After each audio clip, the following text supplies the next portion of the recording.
Well, hello and a very warm welcome. Thank you very much indeed for joining. My name is David Roth from WPP, and it's an absolute pleasure to be with you today for this very special web seminar. And I'm delighted to introduce our co-host for this session, Jon Bird, Executive Director of VMLY&R Commerce. Jon, lovely to see you. Where are you?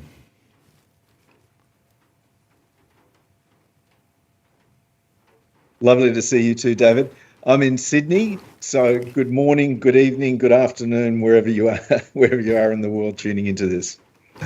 Well, as well as Jon and I, you've got for this session a number of amazingly special specialists as well, guests from around the WPP network. Each of them have got an amazing contribution to make to help you understand what's been going on in Prime Day over the course of Prime Day this year around the world, but probably most importantly to help you all understand the strategic context to what we're seeing. So it's also a pleasure to welcome, and we're seeing them a little bit later on, Harry Ramanathan, Nick Pan, Ignacio Mays and James.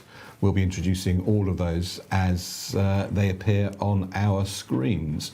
Well, Jon, maybe the first point to start off with, to give a little bit of context, is why is Prime Day important?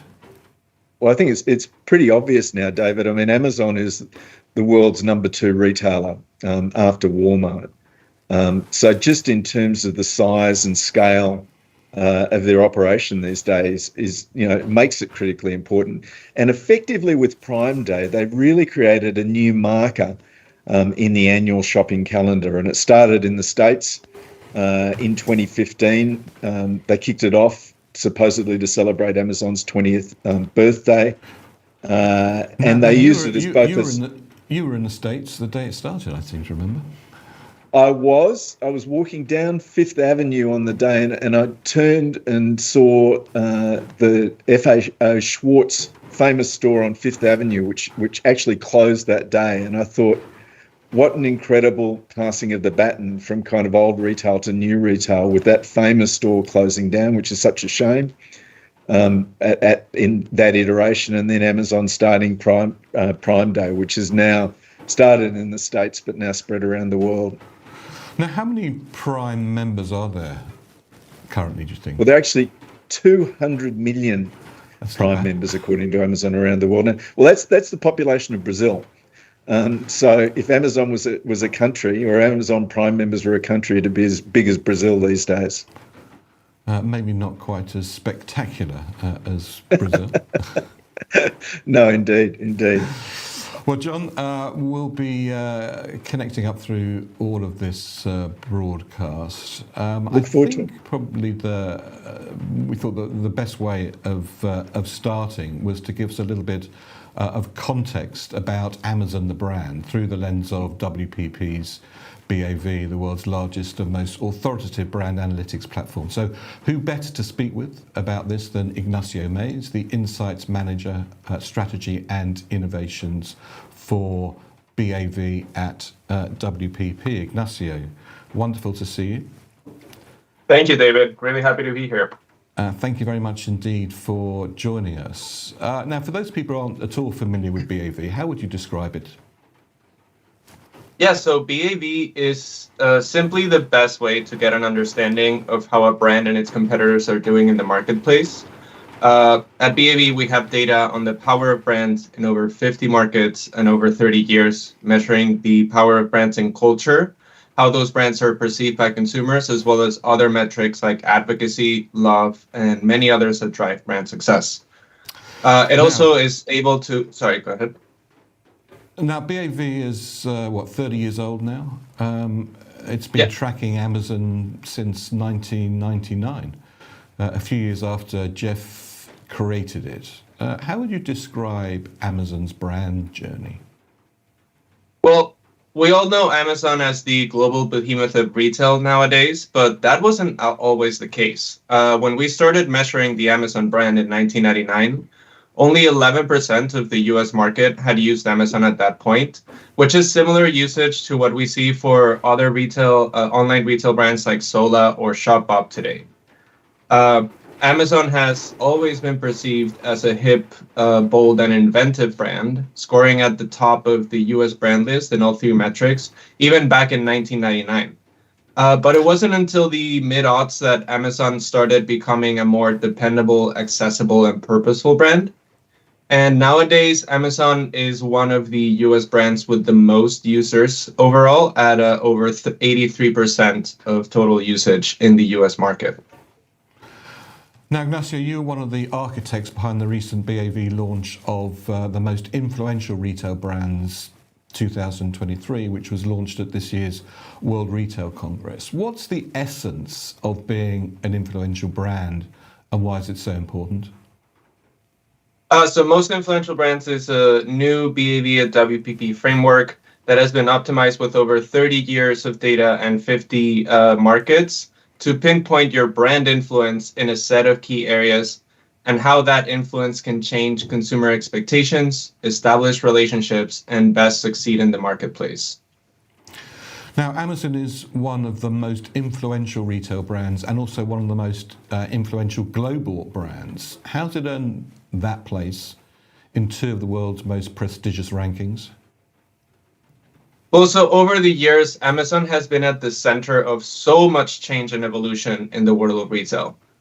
So starting from its always open operating model, unparalleled ease of use, and other customer benefits like Prime that we're discussing today, Amazon has earned a spot at the top of the market in terms of innovation, value, and also being seen as a contemporary brand. These are the most salient aspects of the Amazon brand today, and through them, it shapes consumer expectations on how to compete in those areas. Right, so now all retail brands have to answer the "how do we compete with Amazon" question, because they effectively set the rules for what it means to play in areas like innovation or value as a brand, not just in the online retail space.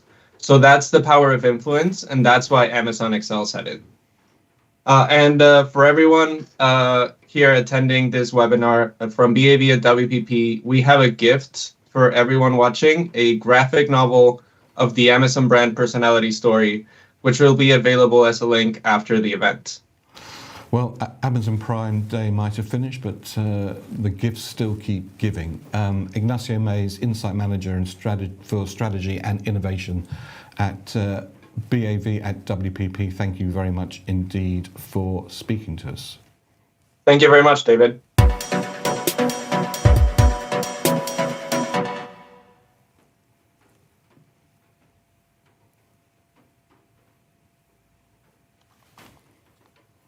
David, you mentioned today that we've got some special guests, and one of those special guests is the Global E-Commerce Director at Amazon and Marketplace for VMLY&R Commerce, based in London. His name is James Galland, and he's been keeping a watching eye on the world of Amazon, particularly over the last few weeks and the last few days. He's been crunching the numbers and gleaning the insights, so please welcome James in conversation with David Roth. Well, James, thank you very much indeed for joining us. As Jon said, you have been crunching the numbers. Thanks very much indeed for coming out of your number crunching cell to join the programme hot off the press with a lot of analysis. James, how would you categorise this year's Amazon Prime? You know, what are the numbers and the anecdotal evidence begin to suggest? How successful was it? Yeah, thanks, David. Thanks, Jon. To roll out an old football adage, I'd say it's really a tale of two halves. So if you look at the mature markets, i.e. in the US, they grew 6.1% year on year, which is above inflation, which is not a bad performance in a challenged market. But if you look at the UK, up 2.4%, that's significantly below the inflation rate, 7.9%. So Amazon's found it a little bit more challenging in those markets that has a really strong penetration. However, and this is crucial, if you look at the global business, Amazon said they achieved 375 million units this year. That's up 25% year on year. So globally, in the less developed markets, there's been a rich opportunity for Amazon to really expand its presence. Brazil reported 50% growth year on year. So what we're seeing is those emerging markets are presenting the future of the growth of Prime Day. How important are those emerging markets for Amazon? At the minute, they have a limited impact on the P&L, but if you think about the next few years, they're essential. Amazon wants to be the #1 global ecosystem rather than just the retail presence, and those new markets open the door to additional Prime members and additional involvement in that ecosystem. And does that suggest that if brands are looking for growth, following Amazon on its worldwide quest is a good way of going for quick growth? Absolutely. The message I always bring to brands is Amazon has one singular operating model in every market it's in as well. It thrives on experience. The platform is a window to their brands. So if you're a brand that really wants to drive great brand equity in a simple fashion, building for Amazon is a great way to achieve it. Now, this year we're seeing more innovation coming from Amazon during Amazon Prime Day, in particular the US. What have we seen this year, and what's your take on it? Yeah, it's the year Amazon's really stepped up to the plate. We've seen two really significant advances. So the first, hyper-personalization. In the past, the deal tiles were static, or at least relatively static, and their visibility was driven by sales velocity on site. This year, you may have noticed pretty much the first 3 or 4 slots were all dedicated to relevant deals based on your shopping experience. So Amazon was trying to provide a more relevant and engaging shopper experience. But the big advancement, I think this is the key change this year, is just how much Amazon Inspire, which is Amazon's version of TikTok, was pushed in the US. It was everywhere. Amazon was working in tandem with celebrity endorsements to provide rich live shopping experiences, which had a direct path to purchase. Marketplace Pulse showed that traffic searches for Prime Day on TikTok was up 115% year on year. Social really has come to the forefront. For those of you who haven't seen Inspire, let's run a short little video. Maybe, James, you can talk a little bit about how Inspire works. So Amazon Inspire really is its own version of TikTok. You effectively go through the app, you can scroll through great social content, and directly on each of the videos is the unit you're seeing on the page, so you can go directly to the path to purchase and buy on the site. So it's Amazon's way of facilitating a seamless shopping experience while trying to keep you engaged with proper brand content. Would put jeans with pretty much darker color blue and then the light color blue, perfect for work. And honestly, yeah, and you will have seen if you're in the US, because it is only in that market for now, and it's going to roll out, I'm sure, in the coming years. The most of the content was celebrity driven. It was a huge push this year. Well, I'm sure we'll see more of that, and as you say, I think what happens in the US on Prime Day will make its way across the world in terms of which of those innovations we've seen this year have proved to be successful. What's the real strategic benefit, James, of Amazon Prime Day? I mean, it surely can't just be high volume at low margins. Margin. It's what we always hear around Prime Day. I've been in the shoes of the brand or sales leads negotiating the deals that are going live. It feels like you're taking a real pinch to the wallet. However, crucially, Amazon is not a margin play. If you look at the Prime Day proposition, at least on the event itself, you are not there to drive an accretive business. The opportunity it provides is to drive new to business opportunities, drive penetration into new shopper profiles, and crucially, if you're in a CPG brand that has a replenishable range, it provides the opportunity to lock out the shopper. You can drive the penetration of new shoppers into this space, bring them into the table with SNS, so save and subscribe for those that aren't familiar, which is Amazon's retention discount, which gives you a discount on follow-up purchases. And it's a much more profitable way long-term to really own your share in that space. And how important for brands is the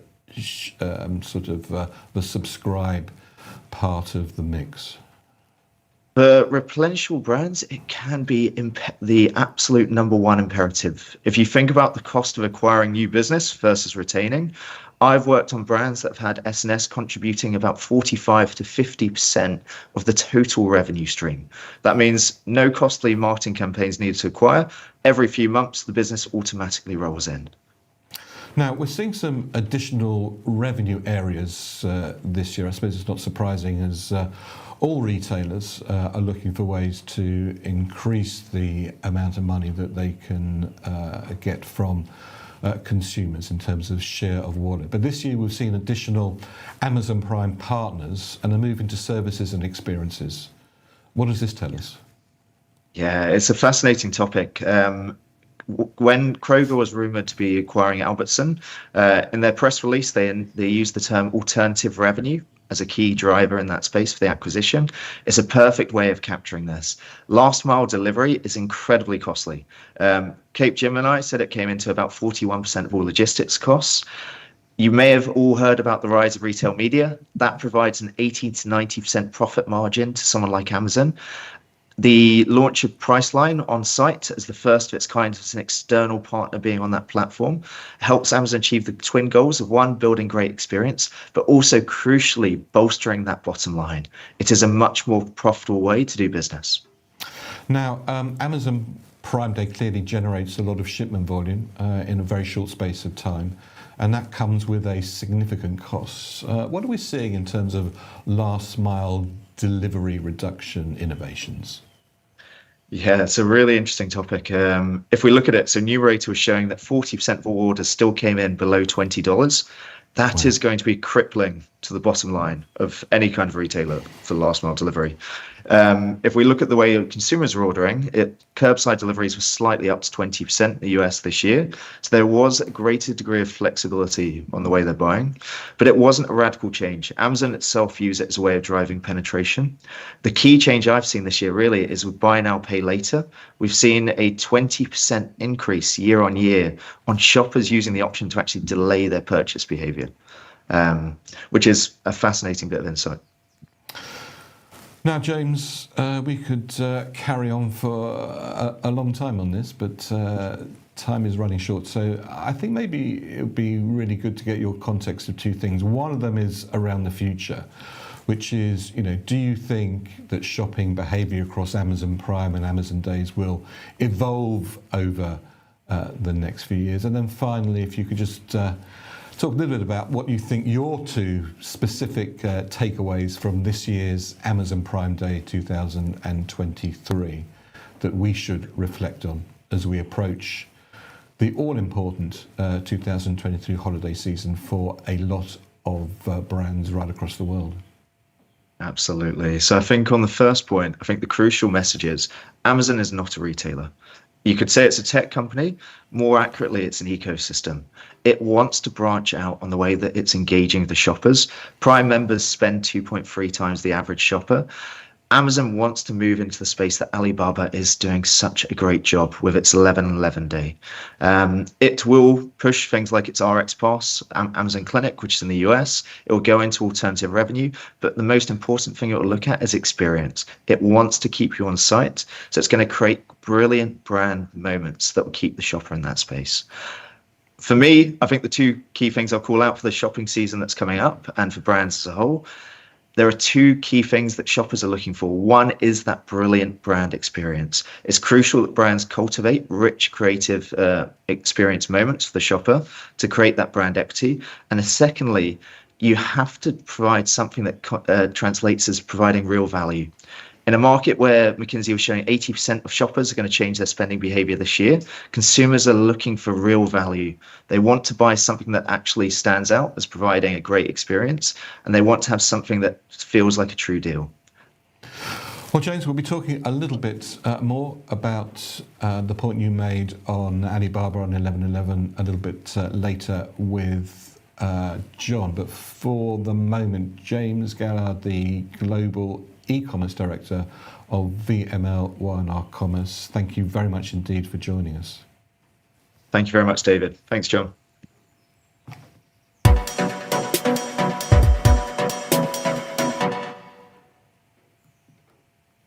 Now we're joined by two of the best and brightest minds in commerce in Asia.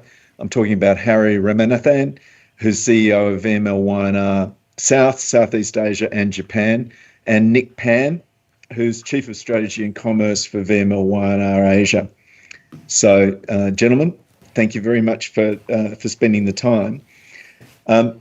We've heard a lot from James just now on Amazon Prime around the world, particularly in mature markets like the US, where revenue was 12.7 billion, up about 6% on last year, below analyst estimates, but still respectable.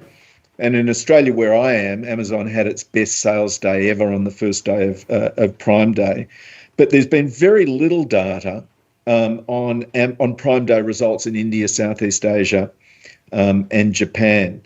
I don't know whether that says something about the event's success or not, or it's just hard to get data out of those markets. But what have you guys been hearing about Prime Day in your markets?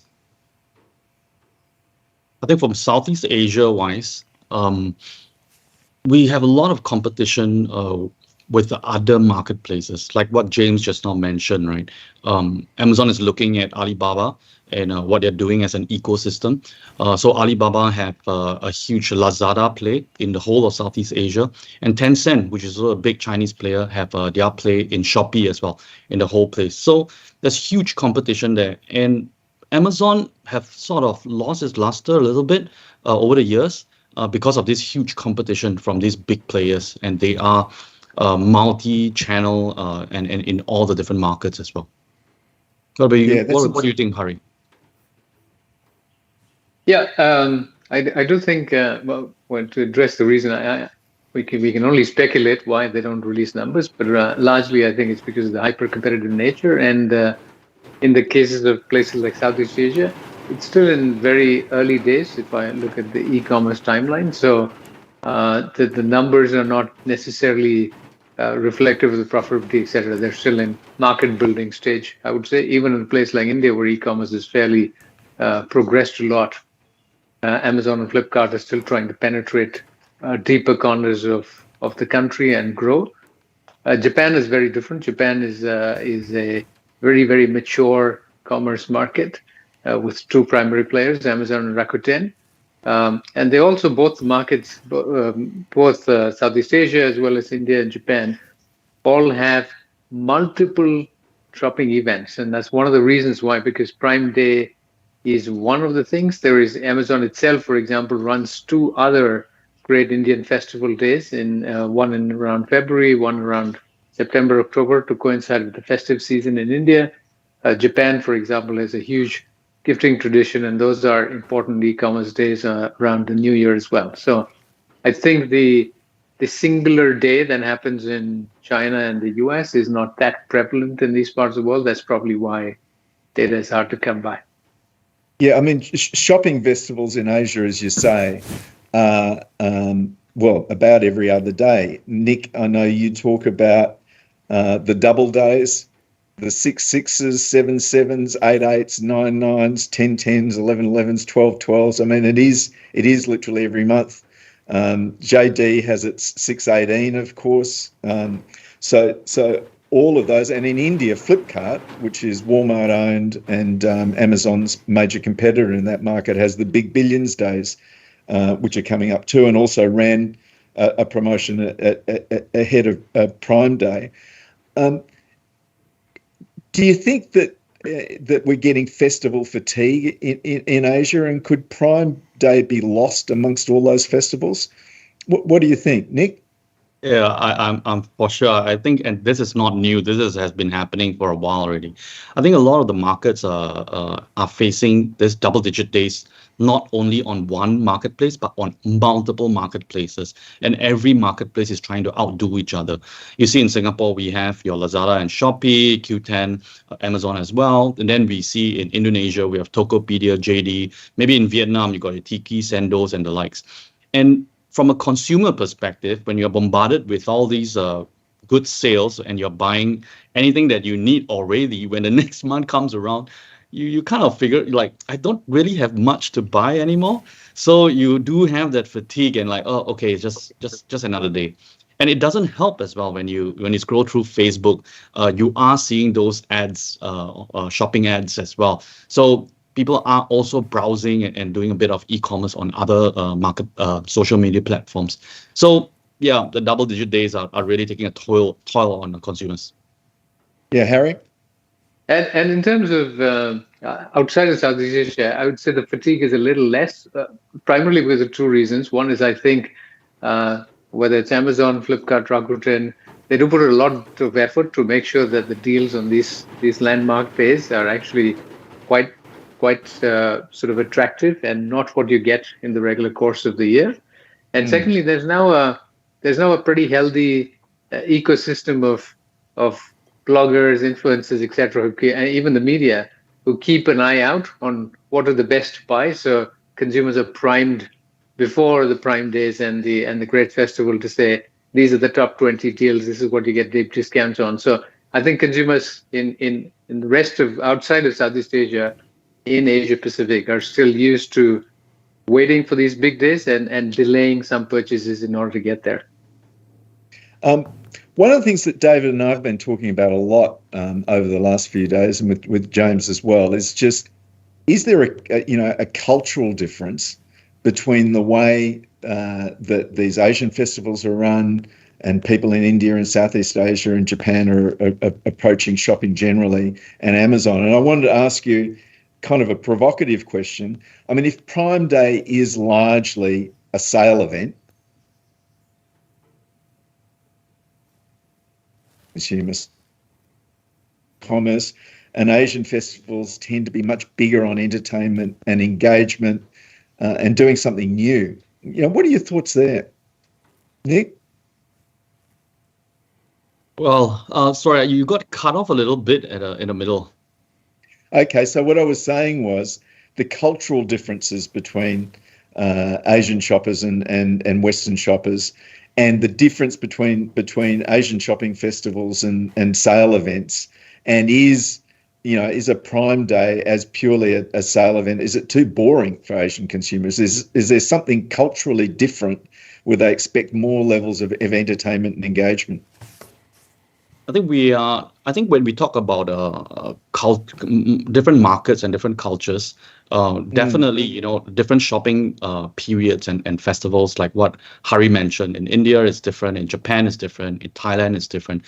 So there are different moments that people are actually shopping. So I think it's important for marketplaces to leverage on those moments and really for brands to have a big play there.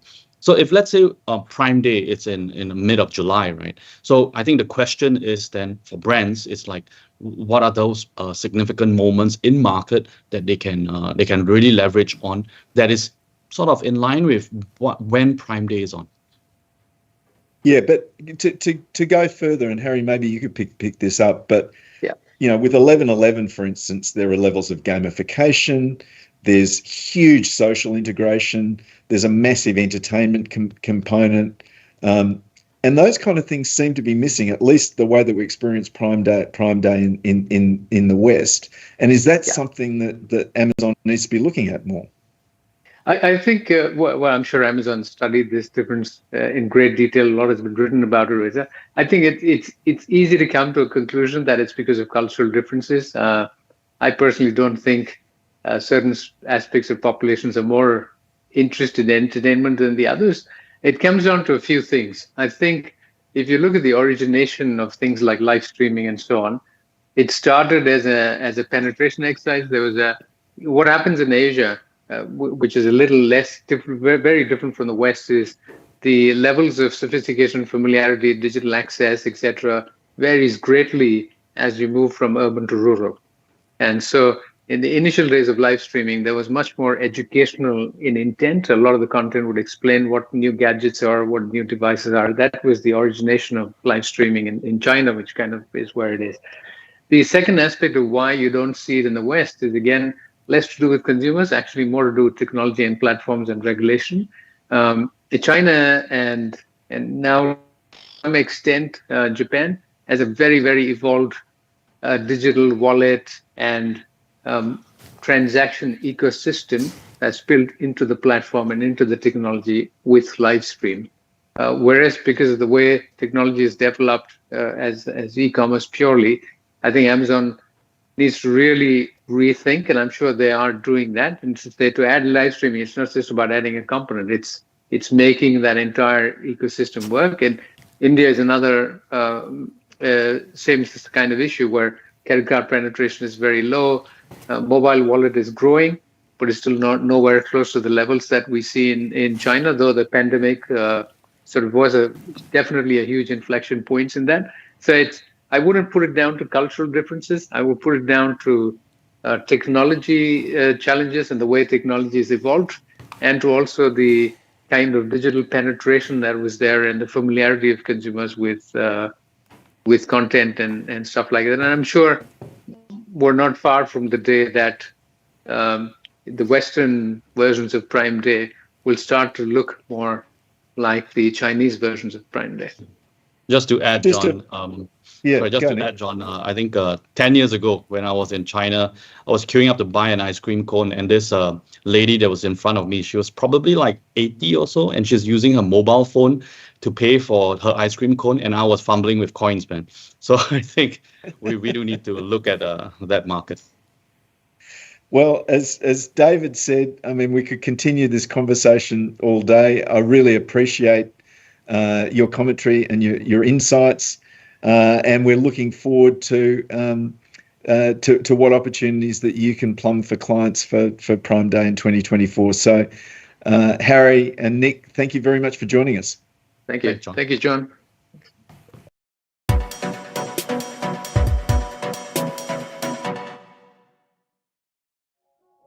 How about delving deeper into retail with the history of retail in 100 objects? Download our virtual experience app and visit the objects on display that show how retailing has always mirrored and fed into the society it serves. Proof that innovation and retail have long gone hand in hand, with retailers being the first to adopt new technologies. Then take a wander down the World Retail Congress Hall of Fame and be inspired as you hear from retail legends as they talk about their lives, beliefs, strategies, and commercial objectives, as well as the high and low points of their careers. Download the app here and journey through the innovative, surprising, and always fascinating world of retail.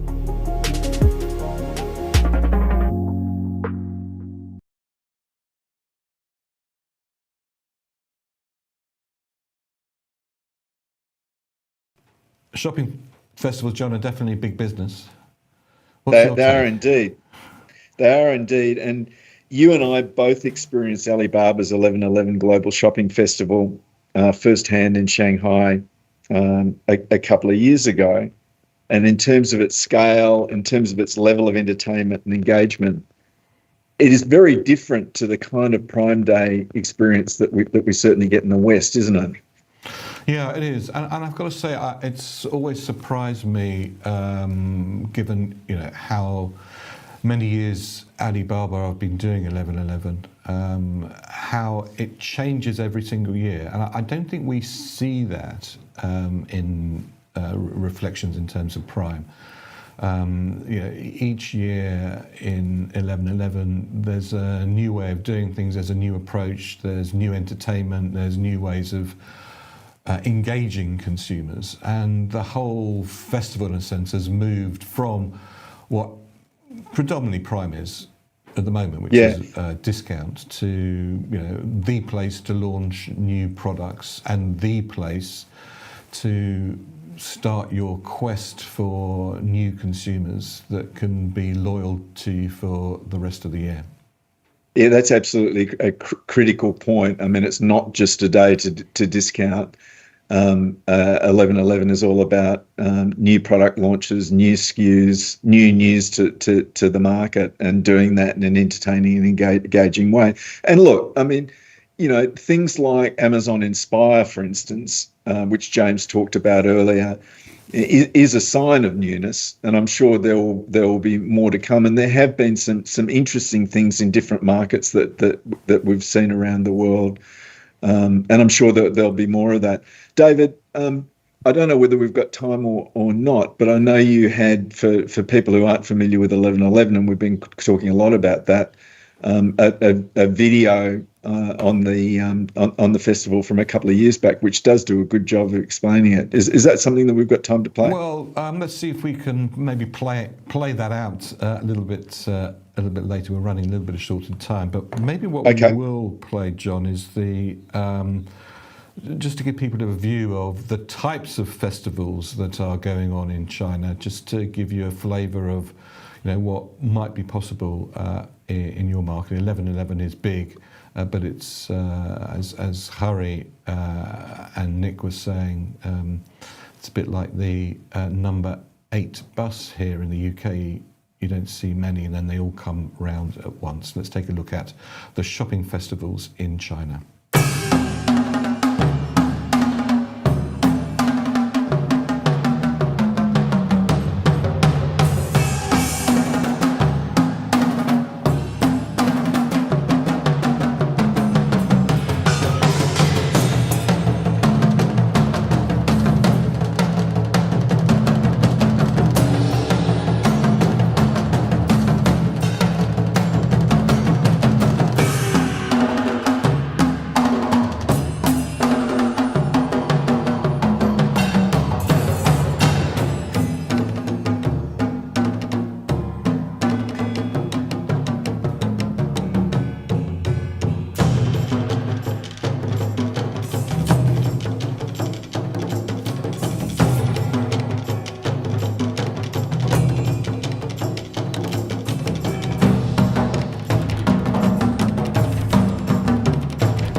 Well, a lot of festivals there, Jon.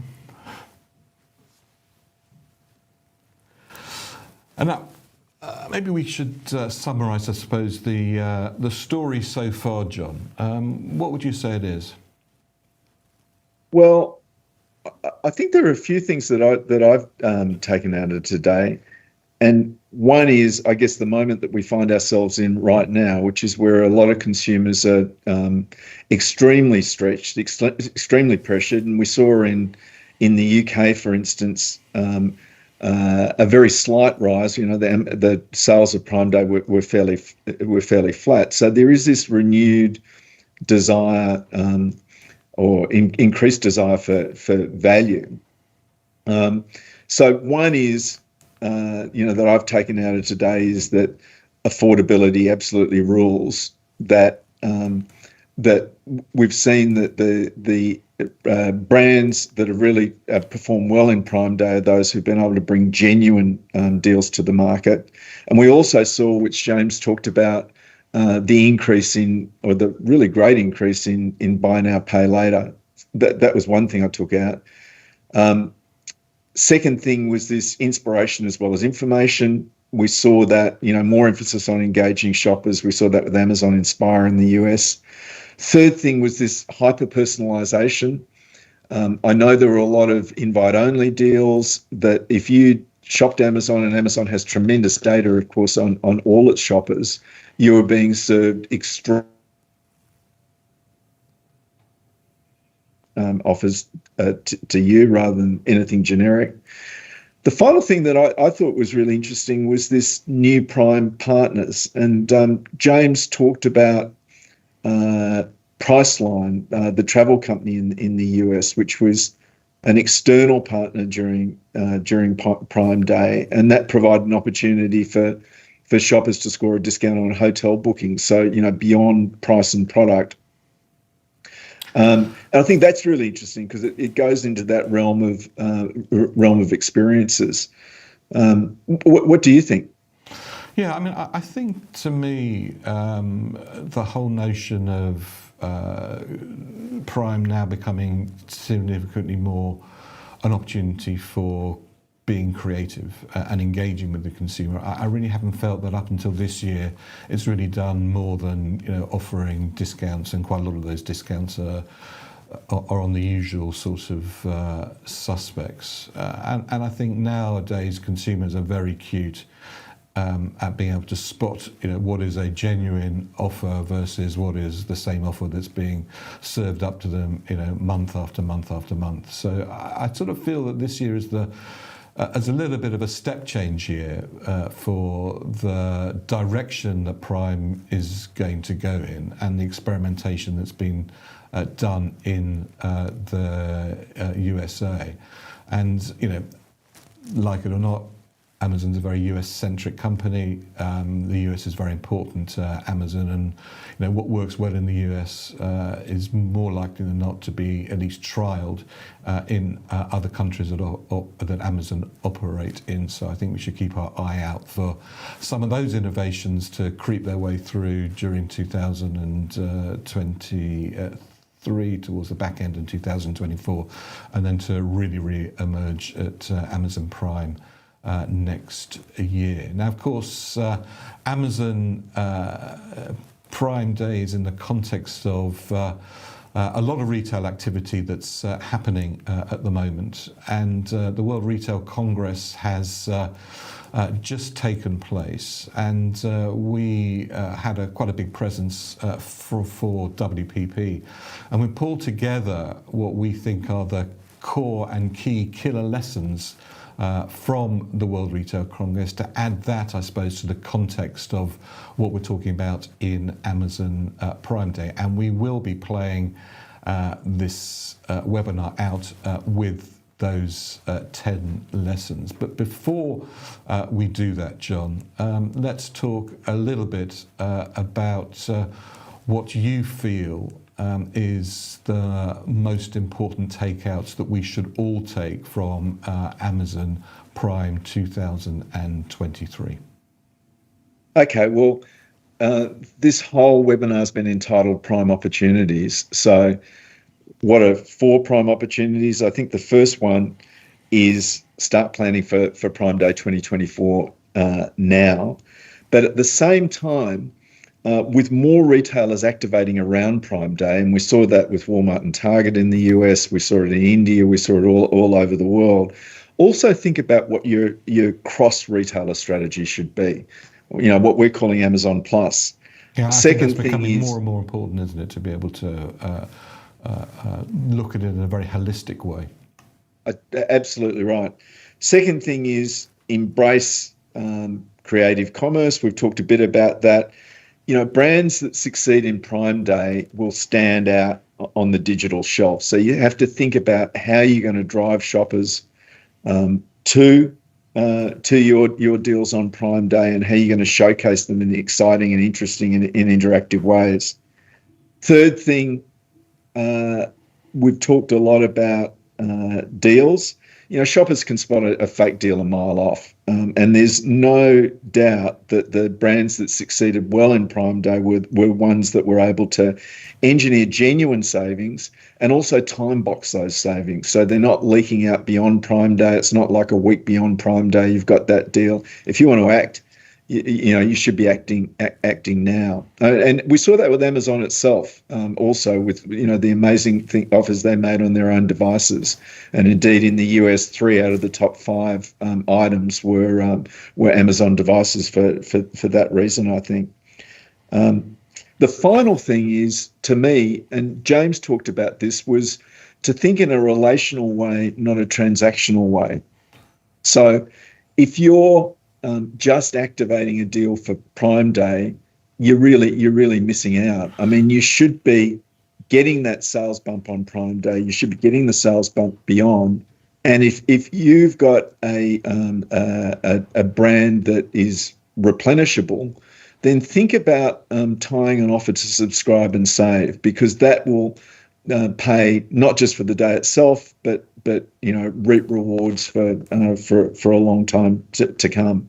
And well, Jon, thank you very much indeed. We're almost come to the end of this webinar. I'd just like to thank Harry Raghunathan, the CEO of VMLY&R South Southeast Asia and Japan, Nick Pan, the Chief of Strategy and Commerce for VMLY&R Asia, Ignacio Mays, the Insight Manager for Strategy and Innovation at BAV at WPP, and James Gannon, the Global E-Commerce Director of VMLY&R Commerce, and of course, John, you as well, Jon Bird, the Executive Director of VMLY&R Commerce. Thank you very much indeed for joining us. Now, we have pulled together a resource website for you, which is wppbav.com insights prime-opportunities, and we'll be sending you ways of getting into that a little bit later on. But for me, from David Roth at WPP, thank you very much indeed for joining us. Thank you very much indeed, John. Thanks, David. It was a great conversation. And we will play you out with the 10 killer lessons from the World Retail Congress to add to the insights that you've seen today. Prime Day might be finished, but the offers keep rolling on.